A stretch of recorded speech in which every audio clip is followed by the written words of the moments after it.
Bonjour les amis, j'espère que vous allez bien.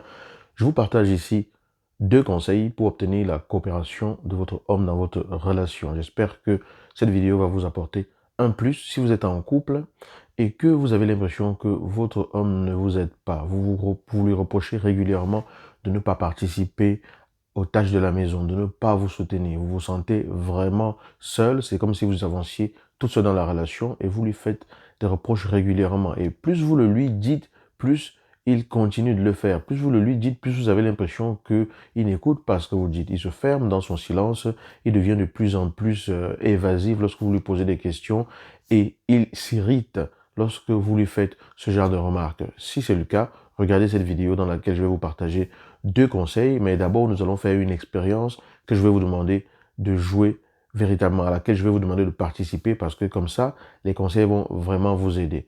Avant que nous en arrivions là, j'aimerais vous appeler à vérifier que vous êtes vraiment abonné à cette chaîne parce que je me suis rendu compte que certaines personnes qui étaient abonnées à ma chaîne se sont trouvées désabonnées. Je ne sais pas trop par quel mécanisme ni comment est-ce que cela est arrivé. Donc vérifiez que vous êtes bien abonné. Si ce n'est pas le cas, cliquez sur le bouton s'abonner et ensuite activez la cloche de notification pour être sûr que chaque vidéo que je mette en ligne, vous allez être informé. Il y a quelque temps, j'ai discuté avec une dame à qui voilà, j'avais passé un coup de fil pour prendre des nouvelles de son mari et elle m'a annoncé que son mari était décédé. Et là, c'était vraiment une douche froide parce que je m'attendais pas du tout à avoir cette information-là.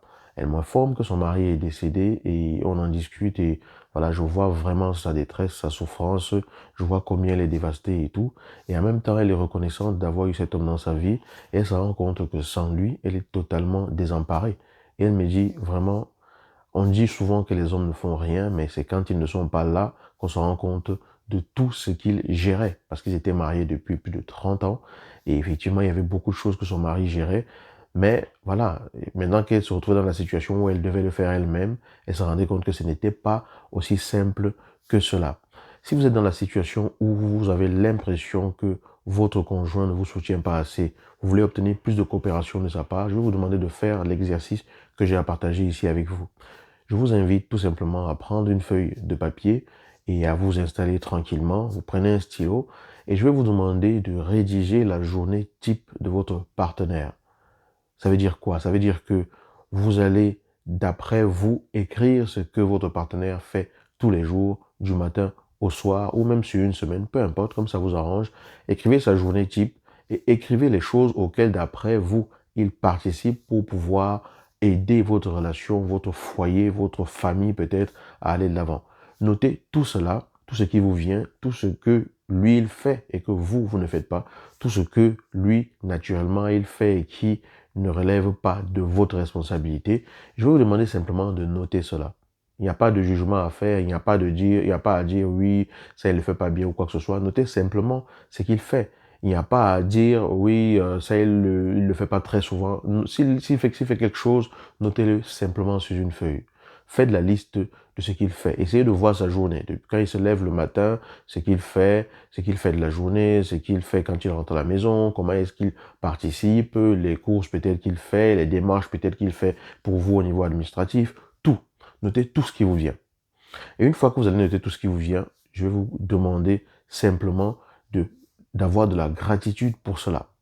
Parce que très souvent, lorsque l'on est pris dans la pression de la vie, lorsque l'on court dans tous les sens, lorsqu'il y a tellement de choses à gérer, on perd de vue que l'autre vit peut-être exactement la même situation, parce que vous êtes dans le même bateau.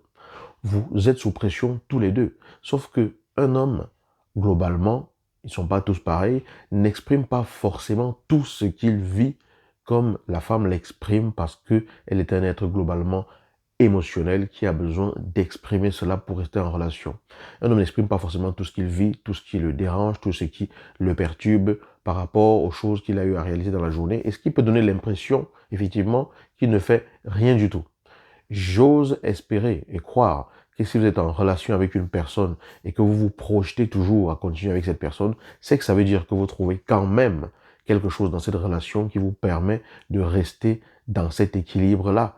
Donc, forcément, il y a quelque chose en l'autre. Il y a quelque chose qui émane de l'autre, qui attire votre attention. Donc, si vous êtes dans cette relation-là, vous allez pouvoir trouver quelque chose et dites merci. remerciez déjà le ciel d'avoir une personne qui fait toutes ces choses-là que vous n'êtes pas amené à faire. Même si pour vous, ça ne paraît pas suffisant. Même si pour vous, il pourrait faire mieux. Il ne s'agit pas de ça, il s'agit déjà de reconnaître ce qu'il fait. Il faut bien partir de quelque part pour améliorer les choses. D'accord? Donc, première chose, soyez reconnaissante. La deuxième chose, c'est exprimez-le lui. Exprimez-le lui, ça veut dire valorisez-le. Valorisez-le sur ce qu'il fait. Dis-lui que vous êtes reconnaissante pour tout ce qu'il fait. Dis-lui que vous êtes reconnaissante pour cette chose qu'il fait habituellement, cette chose qu'il a faite aujourd'hui. Dis-lui que vous êtes reconnaissante et dis-lui merci par rapport à cela. Il ne s'agit pas de lui dire merci par rapport à tout. Je vais dire, je ne sais pas comment je vais exprimer ça. Il ne s'agit pas de le remercier ou de le féliciter parce qu'il est une personne, il vous donne 1000% de bonheur. Non, il s'agit de le remercier et de le féliciter, d'être reconnaissante pour ce que vous avez reconnu qu'il apporte, pour ce que vous avez reconnu qu'il est.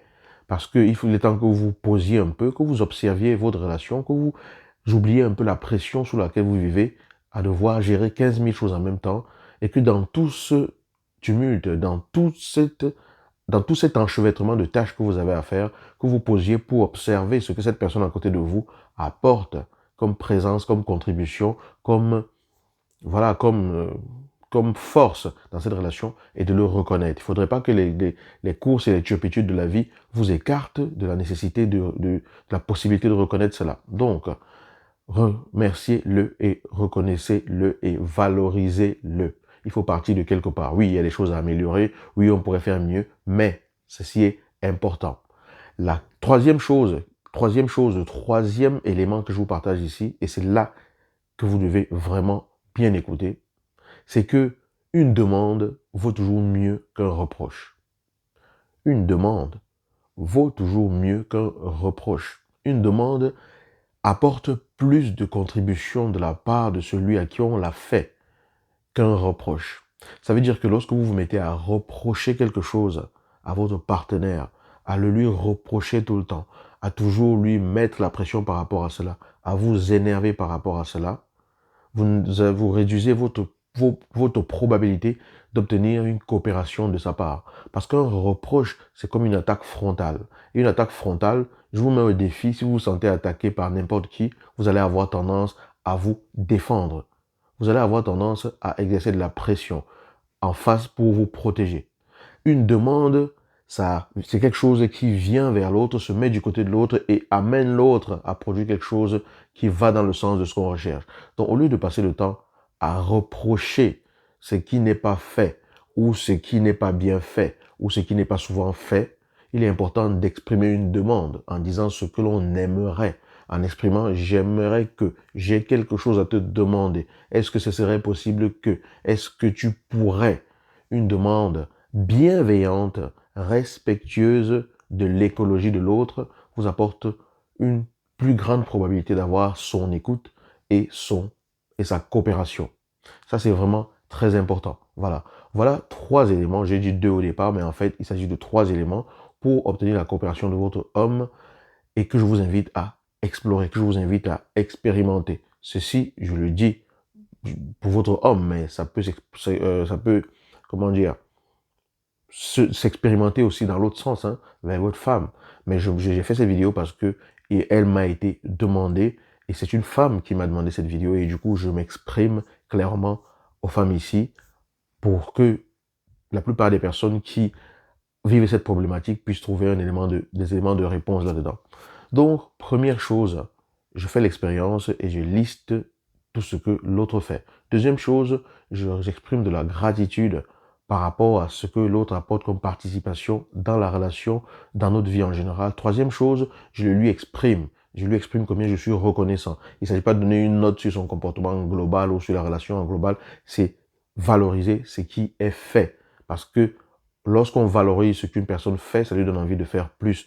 Et l'élément suivant, c'est de comprendre que une demande clairement exprimée dans la bienveillance vaut toujours mieux qu'un reproche qui est déjà une attaque pour l'autre. Et lorsqu'on est attaqué, on a besoin de se défendre. Voilà. J'espère que cette vidéo vous inspire. J'espère qu'elle vous aide à aller un peu plus loin dans la profondeur dans votre couple. Ce que je vous dis, me le dit à moi aussi parce que j'ai besoin de me rappeler de ces choses, de me souvenir de ces choses pour les mettre aussi en pratique dans ma propre relation.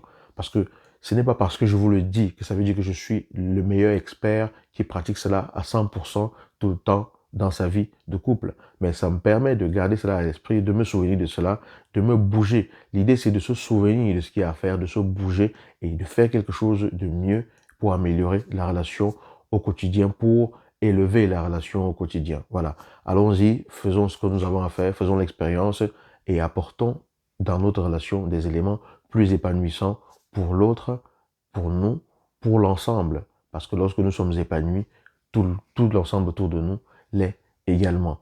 Je vous le rappelle, si vous n'êtes pas abonné à cette chaîne, je vais vous demander de le faire et vérifier que vous êtes vraiment abonné, que vous n'avez pas été désabonné par erreur, parce qu'apparemment, ça arrive sur YouTube. Et si c'est le cas, pensez à vous réabonner. Si cette vidéo vous a plu, je vais vous demander simplement de la partager en vous remerciant par avance pour cela. Et je vous dirai à très bientôt dans une nouvelle vidéo. Et pensez à aller en dessous pour télécharger le guide des 7 erreurs à éviter qui peuvent tuer votre relation de couple. Ciao.